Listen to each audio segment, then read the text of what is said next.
मेरे साथ बोलिए भारत माता की। என்னோட சேர்ந்து எல்லாரும் சொல்லுங்க. अरे भाई भाई भाई ऐसी आवाज नहीं चलेगी। इस बार वेल्लोर में एनडीए की भाजपा की सीट लानी है। दोनों हाथ उठाइए। இந்த குரல் பத்தாது, என்டிஏ ஜெயிக்கிற மாதிரி இருக்கணும் குரல். ரெண்டு கையையும் தூக்குங்க. विजय के संकल्प की मुट्ठी भींचिए। வெற்றிக்கான குரலை எழுப்புங்க और प्रचंड आवाज से बोलिए भारत माता की जय, भारत माता की जय। मंच पर उपस्थित जिन्होंने तमिलनाडु में भारतीय जनता पार्टी को पूरे जोश के साथ गांव-गांव तक पहुंचाने का काम किया है, ऐसे मेरे छोटे भाई श्री के अन्नामिलाई जी, ताली बजाओ सभी लोग। தமிழ்நாட்டின் பட்டி தொட்டி கிராமங்களில் எல்லாம் பாரதிய ஜனதாவை வேகமெடுக்க வைத்த என் அன்பு தம்பி அண்ணாமலை அவர்கள், श्री एसी षणमुगम जी, Shri VK Singh ji, doctor P Sudhakar Reddy ji, के एस नारायणधरन जी, श्रीमती पी कार्तिकेयन जी, श्री जे मनोहरन जी, और आज पूरी वेल्लोर कॉन्स्टिट्यूएंसी से हजारों की संख्या में इतनी कड़ी धूप में आए हुए प्यारे भाइयों बहनों और मेरे जिगर के टुकड़े जैसे युवा मित्रों, இன்று வேலூரில் கடுமையான வெயில்ல கூட என்னுடைய அன்பு தம்பிகள் என் இதயத்தில் இடம் பிடிச்சிருக்கிற நீங்கள் எல்லாம் இவ்வளவு திரளாக வந்திருக்கிறீர்கள். இது மிகவும் மகிழ்ச்சி அளிக்கிறது. मित्रों, सबसे पहले मैं भारत की महान भाषा तमिल में बोल नहीं सकता, इसलिए आप सभी से माफी मांगकर मेरी बात की शुरुआत करता हूं।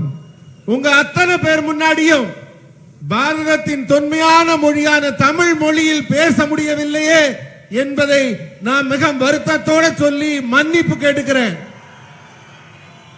मित्रों, आज मैं वेल्लोर आया हूं तब ये ऐतिहासिक भूमि के थिरुकदासामी चेट्टियार जी को प्रणाम कर मेरी बात की शुरुआत करता हूं। இந்த இதிகாசம் வரலாற்று சிறப்புமிக்க வெள்ளூர் பூமியிலே திரு கந்தசாமி செட்டியார் அவர்களை வணங்கி என் உரையை தொடங்குகிறேன்.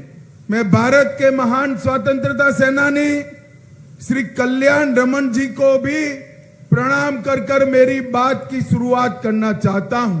வேலூரின் புகழ்பெற்ற சுதந்திர போராட்ட வீரர் கல்யாணராமன் அவர்களையும் வணங்கி இந்த உரையை தொடங்குகிறேன். आज मेरा यहां आने का मकसद हमारे प्रिय प्रधानमंत्री नरेंद्र मोदी जी के नेतृत्व में भारतीय जनता पार्टी और एनडीए की सरकार के 9 साल पूरे हुए हैं, इसलिए मैं तमिलनाडु की जनता को धन्यवाद कहने के लिए यहां आया हूं। நான் இங்க உங்க முன்னாடி வந்திருக்கிறதுக்கான மிக முக்கியமான காரணம் நம் மதிப்பிற்குரிய பாரத பிரதமர் திரு நரேந்திர மோடி அவர்கள் 9 ஆண்டு கால ஆட்சியை மிக சிறப்பாக நடத்துவதற்கு தமிழக மக்கள் தந்த ஒத்துழைப்பிற்கு நன்றி தெரிவிப்பதற்காக வந்திருக்கிறேன். पहले 10 साल तक कांग्रेस डीएमके की सरकार तमिलनाडु में चली, जिसने 12,000 करोड़ के घपले घोटाले भ्रष्टाचार किया। 9 साल में नरेंद्र मोदी सरकार पर एक भी भ्रष्टाचार का आरोप कोई नहीं लगा सका। இந்த ஆட்சிக்கு முன்னாடி 10 ஆண்டு காலம் காங்கிரஸ் திமுக ஆட்சி நடைபெற்றுக் கொண்டிருந்தது. ஆனா அப்ப அவங்க 12,000 கோடி ரூபாய்க்கு ஊழல் செஞ்சாங்க. நம்முடைய 9 ஆண்டு கால ஆட்சியில சுட்டி காட்டுற மாதிரி ஒரு ஊழல் குற்றச்சாட்டு கூட இல்லாம சிறப்பான ஆட்சி நடைபெற்று இருக்கிறது. मित्रों, नरेंद्र मोदी सरकार ने दुनिया में भारत का सम्मान बढ़ाने का काम किया है। நண்பர்களே, நமது மோடி அவர்களின் அரசு உலகத்திலே பாரதத்தின் பெருமையை மிகவும் உன்னதமாக உயர்த்தி இருக்கிறது. और नरेंद्र मोदी सरकार ने भारत को सुरक्षित बनाने का भी काम किया है. பாரதத்தை வளர்ச்சி பாதையிலும் கொண்டு சென்று கொண்டிருக்கிறது நம் அரசு. और साथ साथ अभी अभी नई पार्लियामेंट भवन का लोकार्पण नरेंद्र मोदी जी ने किया.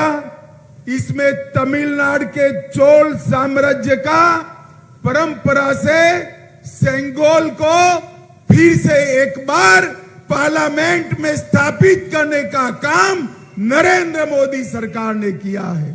இப்போது டெல்லியிலே கட்டப்பட்டிருக்கும் புதிய பாராளுமன்ற கட்டிடத்திலே தமிழர்களின் தொன்மையான சோழ சாம்ராஜ்யத்தின் சின்னமான செங்கோலை மைய மண்டபத்திலே வைத்து சாதனை படைத்திருக்கிறது நம் அரசு. मित्रों, तीसरी बार भी 2024 में देश में फिर से नरेंद्र मोदी सरकार बनने वाली है. நண்பர்களே, மீண்டும் 2024 மூன்றாவது முறையாக நமது நரேந்திர மோடி அவர்களின் அரசு மீண்டும் உருவாக இருக்கிறது. परंतु मैं आपको विनंती करने आया हूं कि 2024 में नरेंद्र मोदी जी को तमिलनाडु का आशीर्वाद मिले और 25 से ज्यादा सीटें तमिलनाडु में एनडीए जीतकर मोदी जी प्रधानमंत्री बने. நண்பர்களே, 2024 என்ன சிறப்பு இருக்கணும்னா தமிழ்நாடு மக்களின் ஆசீர்வாதத்தோட 25 பாராளுமன்ற தொகுதிகளை நீங்கள் வென்று கொடுக்க வேண்டும். मित्रों, आज सुबह में संगठन की बैठक कर आया हूं. हमारे प्रदेश अध्यक्ष अन्ना मलाई ने जिस प्रकार से संगठन बनाया है, मुझे पूरा विश्वास है कि तमिलनाडु में इस वक्त इस साल 2024 में 25 से ज्यादा सीटें एनडीए जीतकर मोदी जी के साथ तमिलनाडु से कई मंत्री नए मंत्रिमंडल में शपथ लेंगे. इसका मुझे विश्वास है. இன்றைக்கு காலையில கட்சியின் அமைப்பு கூட்டம் நடைபெற்றது. அப்போது நமது மாநில தலைவர் அண்ணாமலை அவர்கள் எப்படி அதை நடத்தி கொண்டிருக்கிறார் என்று பார்த்தபோது எனக்கு ஒரு நம்பிக்கை பிறந்தது. அதாவது 25 சீட் இல்ல, அதுக்கும் மேல பாராளுமன்றத்தை வென்று தமிழகத்தின் அமைச்சர்கள் மத்திய அமைச்சரவையில் இடம் பிடிக்க போகிறார்கள். मित्रों, नरेंद्र मोदी जी और भारतीय जनता पार्टी ने महान तमिल भाषा, तमिलनाडु के महान इतिहास और हमारी तमिलनाडु की संस्कृति के लिए ढेर सारे काम किए हैं.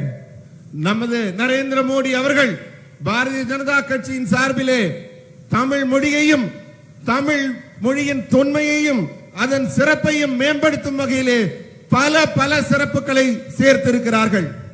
नरेंद्र मोदी जी ने दुनिया में किसी भी देश में गए हो, अपने भाषण के अंदर तमिल साहित्य, तमिल महापुरुष और तमिल संस्कृति की महानता की बात समग्र दुनिया के सामने की है. உலகின் எந்த நாட்டுக்கு நம்ம பிரதமர் போனாலும் தன்னுடைய உரையில தமிழ் மொழியின் பெருமையையும் இலக்கியத்தின் பெருமையையும் தமிழ் கவிதைகளையும் சொல்ல மறந்திருக்காரா? சிறப்பாக தமிழின் பெருமையை உயர்த்தி இருக்கிறார். अभी अभी काशी में और सौराष्ट्र में तमिल संगमम कर तमिलनाडु की संस्कृति को, तमिलनाडु के साहित्य को, तमिलनाडु के खान पान को गुजरात और समग्र उत्तर प्रदेश में प्रिय बनाने का काम नरेंद्र मोदी जी ने किया है.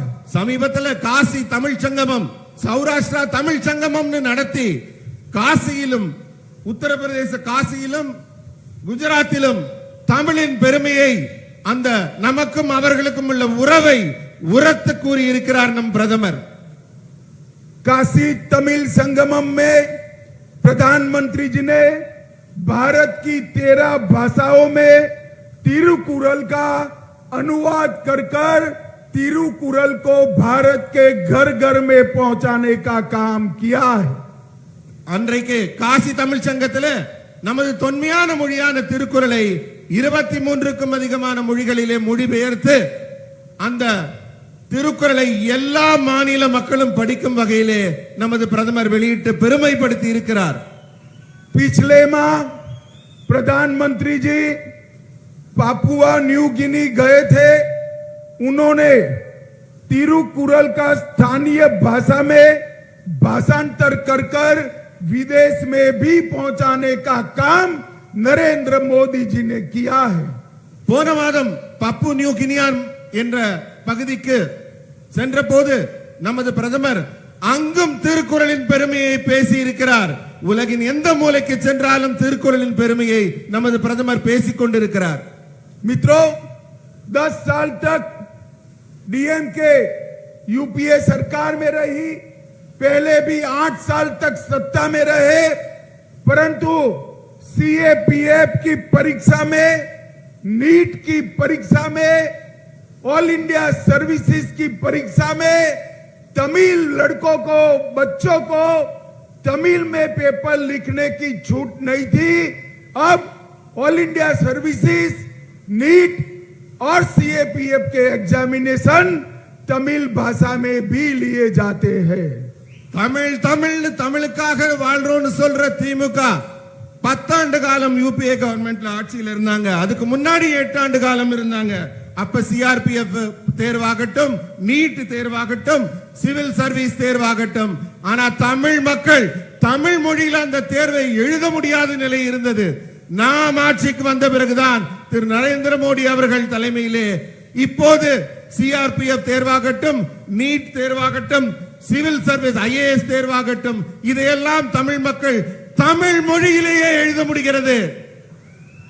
मित्रों, चीन के राष्ट्रपति भारत के एक ही देश में जाने वाले थे, तो मोदी जी ने चीन के राष्ट्रपति को आने के लिए हमारे महान तमिलनाडु को चुनकर तमिलनाडु के टूरिज्म को प्रमोट करने का काम किया है।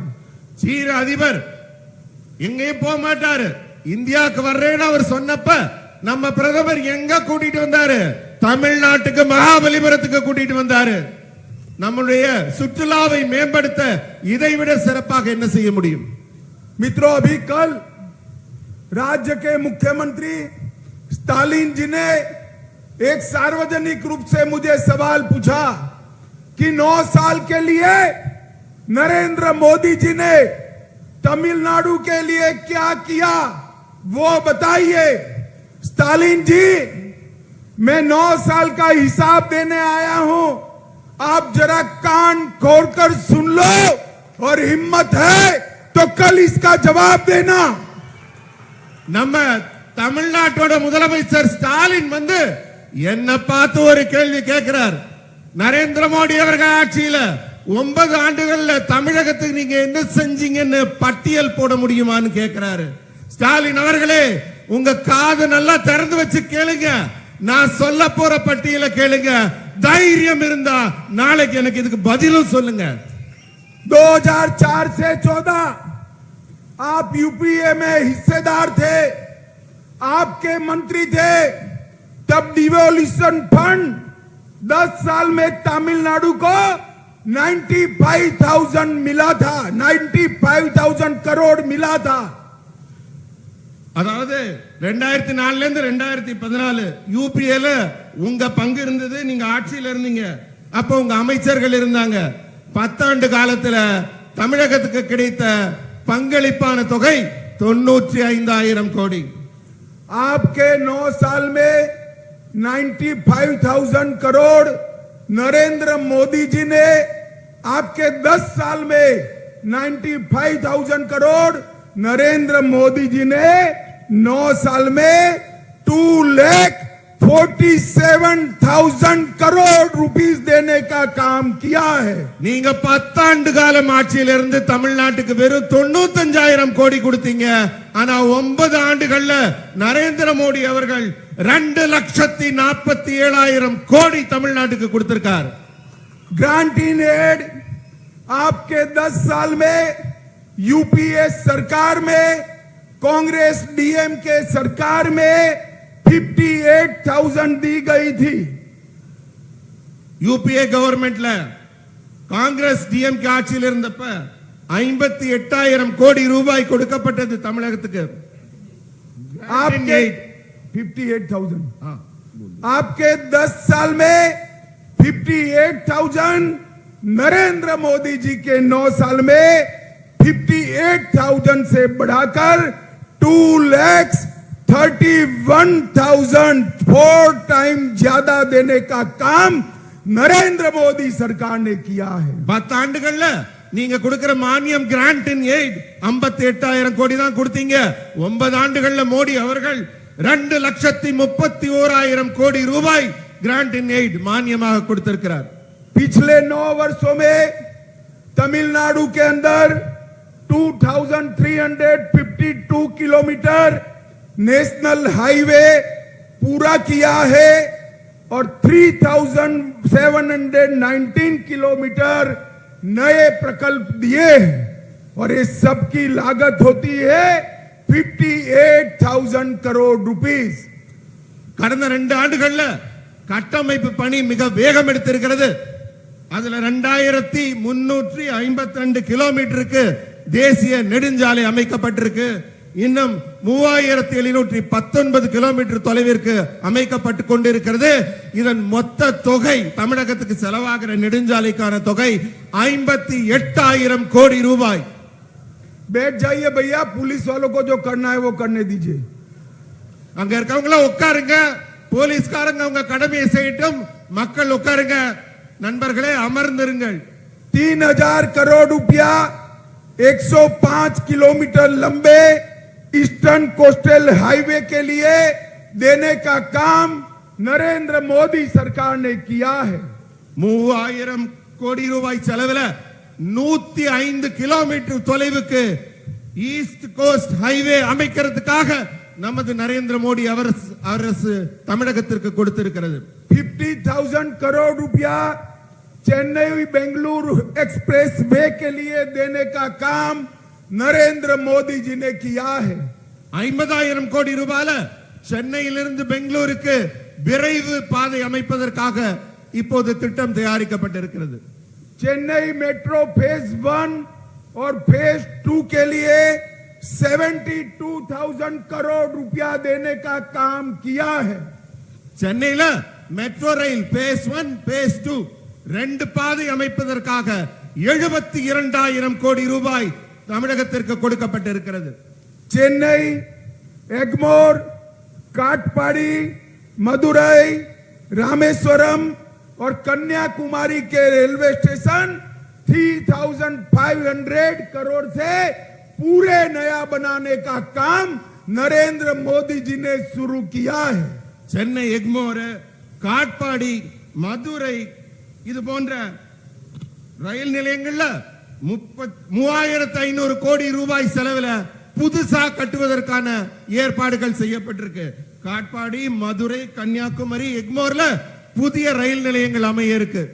2 वंदे भारत एक्सप्रेस चेन्नई मैसूर और चेन्नई कोयम्बटूर देने का काम नरेंद्र मोदी जी ने किया है।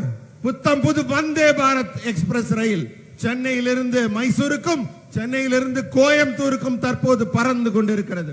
1,260 करोड़ रुपया से 1,260 करोड़ रुपए की लागत से चेन्नई एयरपोर्ट इंटीग्रेटेड भवन का उद्घाटन भी नरेंद्र मोदी जी ने किया है। சென்னையில புதிய ஏர்போர்ட்டின் ஒரு பகுதி உருவாக்கப்பட்டிருக்கு. 1,260 கோடி ரூபாய் செலவில் அந்த உள்கோட்டம் அமைக்கப்பட்டிருக்கு.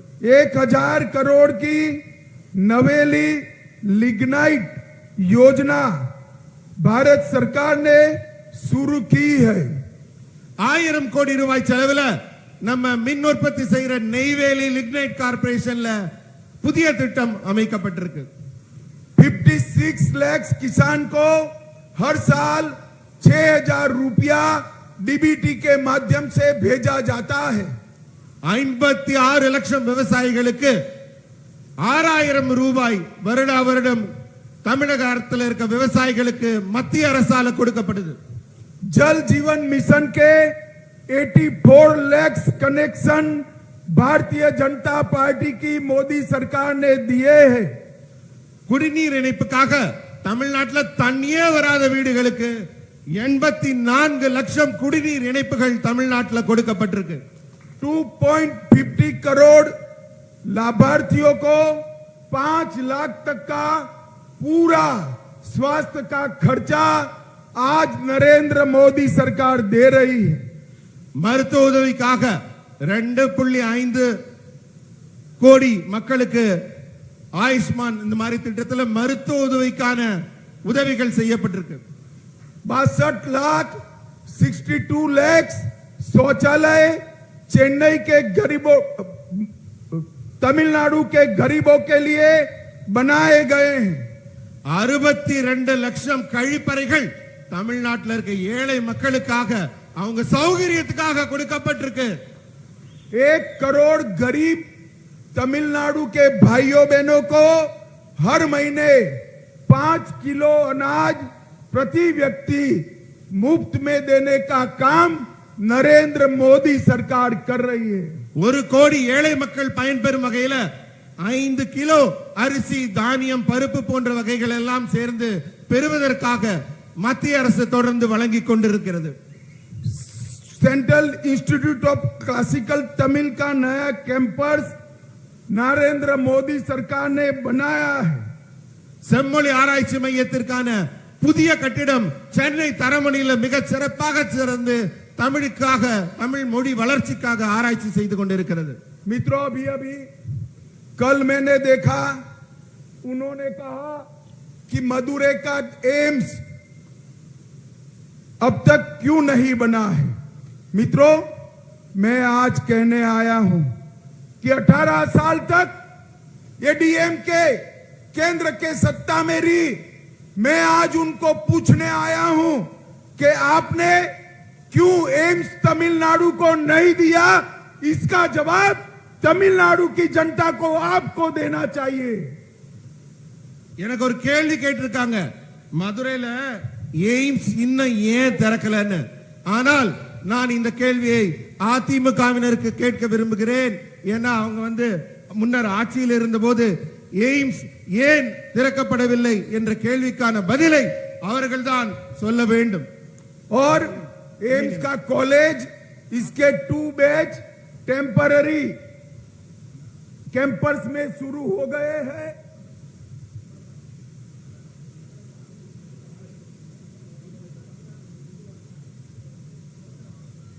பதினெட்டு ஆண்டுகளாக ஆட்சியில் இருந்த திமுக எங்களை ஏன் ஒரு எய்ம்ஸ் கொண்டாடலன்னு கேக்குறீங்களே.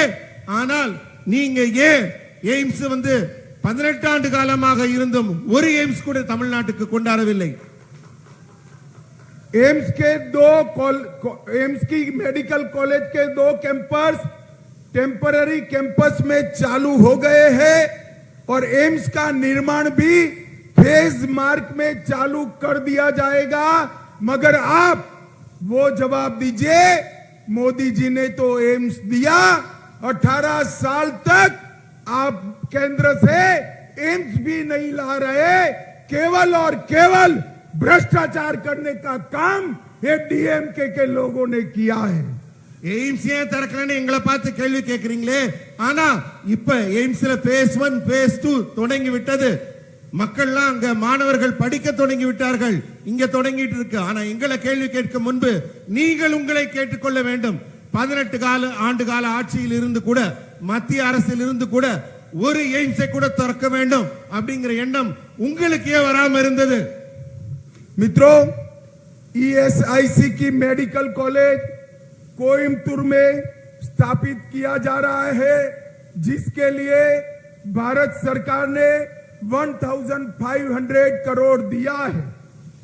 இஎஸ்ஐ மருத்துவமனையின் மருத்துவ கல்லூரி கோவையில் திறக்கப்பட இருக்கிறது. 1500 கோடி ரூபாய் செலவிலே அங்கு மருத்துவ கல்லூரியும் மருத்துவ ஆராய்ச்சியும் நடைபெறும். भारत सरकार ने 11 जिलों में 11 मेडिकल कॉलेज देकर 1450 से ज्यादा स्टूडेंट की पढ़ाई लिखाई चालू कर दी है. 11 மாவட்டங்கள்ல 11 புதிய மருத்துவ கல்லூரிகள் தொடங்கி அங்கெல்லாம் இப்போது மாணவர்கள் படிக்க தொடங்கி விட்டார்கள். மருத்துவ கல்வி உதவியும் மக்களுக்கு வழங்கப்பட்டு கொண்டிருக்கிறது. पूरे देश में 2 डिफेंस कॉरिडोर बनने थे, उसमें से एक डिफेंस कॉरिडोर अपने तमिलनाडु को देकर ढेर सारा इन्वेस्टमेंट लाने का काम नरेंद्र मोदी जी ने किया है. மொத்த இந்தியால பாதுகாப்பு சாளரம் டிஃபென்ஸ் காரிடோர் 2 இடத்துல தொடக்க இருந்தாங்க. அதுல ஒரு வாய்ப்பை நமது மோடி அரசு தமிழகத்திற்கு வழங்கி இப்போது இங்கு தொழிலும் வாய்ப்பும் அதிகரிக்கிறதுக்கான ஒரு மிகப்பெரிய ஒரு உற்சாகத்தை கொடுத்திருக்கிறாங்க. தமிழ்நாட்டுக்கு டிஃபென்ஸ் காரிடோர் கிடைச்சிருக்கு. मित्रों, ये कांग्रेस और डीएमके दोनों 2G, 3G, 4G पार्टी है. காங்கிரஸும் டிஎம்கேவும் ஊழல் மட்டும்தான் செய்யற கட்சி. 2G, 3G, 4G இது போன்ற ஊழல் மட்டும் செய்யற கட்சி. मैं 2G के भ्रष्टाचार की बात नहीं कर रहा. 2G मतलब 2 जनरेशन, 3G मतलब 3 जनरेशन और 4G मतलब 4 जनरेशन. நான் 2G, 3G, 4G ஊழல் மட்டும் சொல்லல. அவங்க 2 தலைமுறையாகவும் 3 தலைமுறையாகவும் 4 தலைமுறையாகவும் ஆட்சியில் அவங்க குடும்ப ஆட்சி நடத்திக்கிட்டு இருக்காங்கறத குறிப்பிட்டு சொன்னேன். देखिए, मारन परिवार 2G है, इसके 2 जनरेशन पॉलिटिक्स में आकर करप्शन कर रहे हैं. மாறன் குடும்பத்துல பாத்தீங்கன்னா 2 தலைமுறையா அவங்க ஊழல் செஞ்சிட்டு இருக்காங்க. करुणानिधि परिवार 3G है, इनके 3 जनरेशन पॉलिटिक्स में आकर करप्शन करने का काम कर रहे हैं. கருணாநிதியின் குடும்பத்தை பாத்தீங்கன்னா அவங்க 3G குடும்பம். ஏன்னா அவங்க 3 தலைமுறையாக ஊழல் செய்து கொண்டிருக்கிறார்கள். और गांधी परिवार 4G है, ये राहुल बाबा 4थी जनरेशन है. 4 जनरेशन से पॉलिटिक्स में सत्ता एंजॉय कर रहे हैं. 4G குடும்பம் யாருன்னா காங்கிரஸ் குடும்பம். நம்ம ராகுல் இருக்காரு, அவர்தான் 4வது தலைமுறை. 4 தலைமுறையா அவங்க நாட்டில் விதவிதமான ஊழல்களை மட்டும் செய்து கொண்டிருக்கிறார்கள். अब ये समय आ गया है 2G, 3G, 4G को निकालकर तमिलनाडु के धरती के बेटे को तमिलनाडु का शासन देने का टाइम आ गया है. தமிழ்நாட்டில் இந்த 2G, 3G, 4G ஊழல் செய்யறவங்க எல்லாம் தூக்கி எறிந்து விட்டு தமிழ்நாட்டிலே ஊழலற்ற ஒரு தமிழரின் ஆட்சி அமைக்க வேண்டிய நேரம் இப்போது வந்துவிட்டது.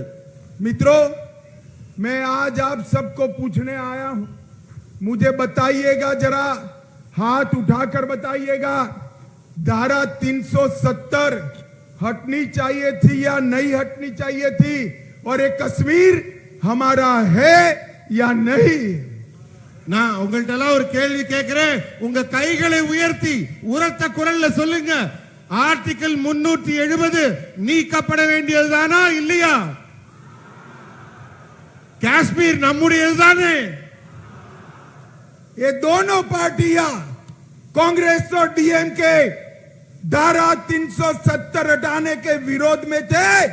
मोदी जी ने 5 अगस्त 2019 को कलम के एक झटके से आर्टिकल 370 को समाप्त कर कश्मीर को हमेशा के लिए भारत के साथ जोड़ने का काम किया है. காலம் காலமாக காஷ்மீர்ல கை வைக்க அச்சப்பட்டு கொண்டிருந்தது மற்ற அரசுகள் எல்லாம். ஆனால் ஆட்சி பொறுப்பேற்றவுடன் ஆகஸ்ட் 5ஆம் தேதி 2019 ஒற்றை கையெழுத்து தன் பேராவில் போட்டு காஷ்மீரை பாரதத்துடன் துணிச்சலாக இணைத்தவர் நம் பாரத பிரதமர் மோடி அவர்கள்.